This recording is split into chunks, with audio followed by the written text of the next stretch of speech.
avec eux. Les vraies voix Sud Radio.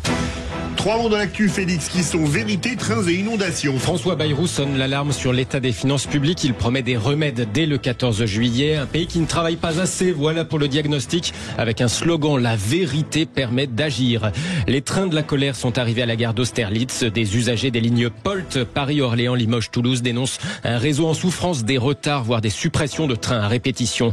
Et puis l'Europe a basculé dans l'ère des inondations. Selon l'Observatoire européen Copernicus, le vieux continent se réchauffe plus vite que les autres. 2024 a été son année la plus chaude. Un tiers du réseau fluvial inondé l'année dernière. Les vraies voix Sud Radio.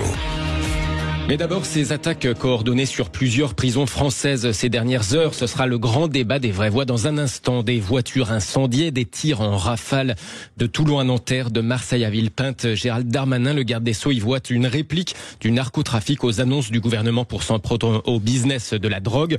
Le parquet antiterroriste s'est saisi de l'enquête. En tout cas, devant la prison de Toulon, David Mention de l'UFAP-UNSA Justice nous décrit la frayeur des agents au moment des tirs en rafale.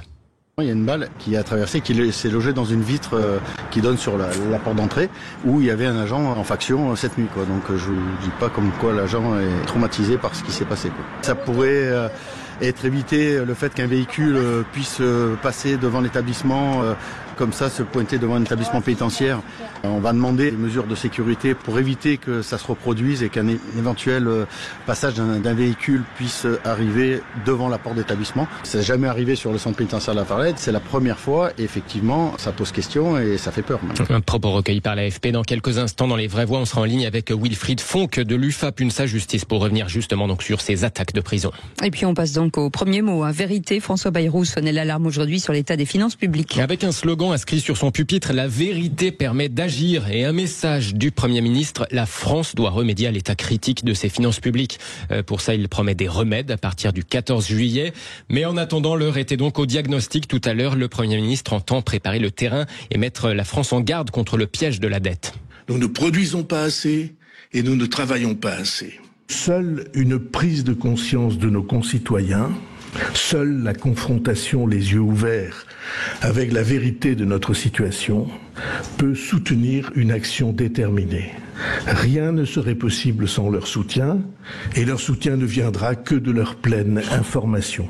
Nous n'avons pas assez de ressources parce que notre pays ne produit pas assez. Nous manquons de ressources parce que nous ne produisons pas assez pour les créer. Notez qu'à 18h40, nous serons avec l'Association des maires de France dans les vraies voix, dans le coup de projecteur des vraies voix, l'AMF qui a préféré boycotter cette invitation, cette conférence de François Bayrou, après donc le comité d'alerte sur les finances publiques, discours notamment devant les syndicats ou les représentants des différents partis. Un mot, Philippe Bilger, alors, sur Bayrou. je dirais tout à l'heure, bien sûr, ce que j'ai à dire, mais le slogan est faux.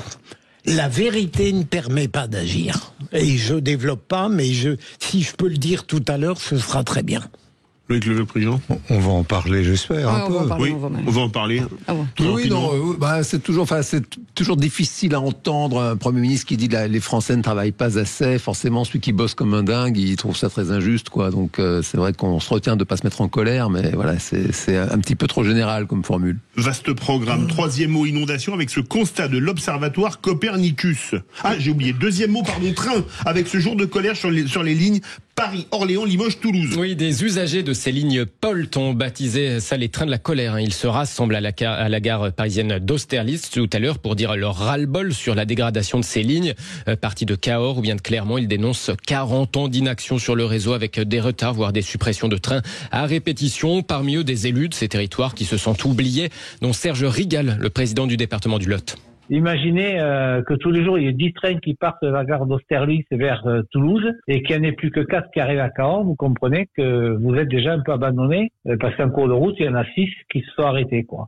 Nous, on se sent plus qu'abandonnés, sachant que régulièrement, ces trains tombent en panne, que régulièrement, ces trains s'arrêtent à Brive c'est du retard, c'est pas de train du tout.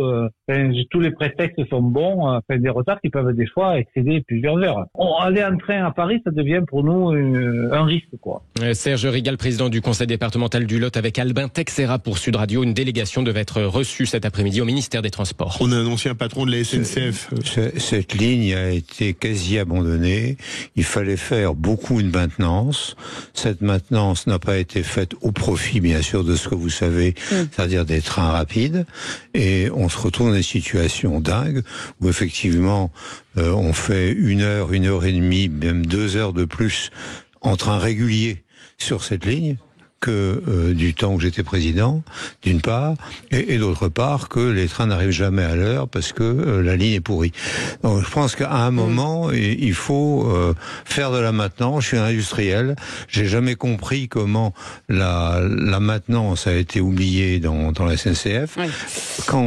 Et je pense que c'est cette ligne-là qui n'a pas eu de maintenance. Allez, le troisième mot, inondation avec ce constat de l'Observatoire Copernicus. Un Danube déchaîné qui ravage tout sur son passage. Des centaines de morts à Valence en Espagne, emportés par des torrents d'eau et de boue. 2024 a vu l'Europe connaître une chaleur record, mais aussi ses pires inondations depuis plusieurs années. L'Europe qui a basculé dans l'ère des inondations, nous dit l'Observatoire européen Copernicus. Chaque degré de réchauffement climatique fait s'évaporer davantage d'eau, augmente de 7% la quantité d'eau susceptible de retomber sous forme de pluie. La sécheresse ou les inondations, donc selon les continents ou les moments.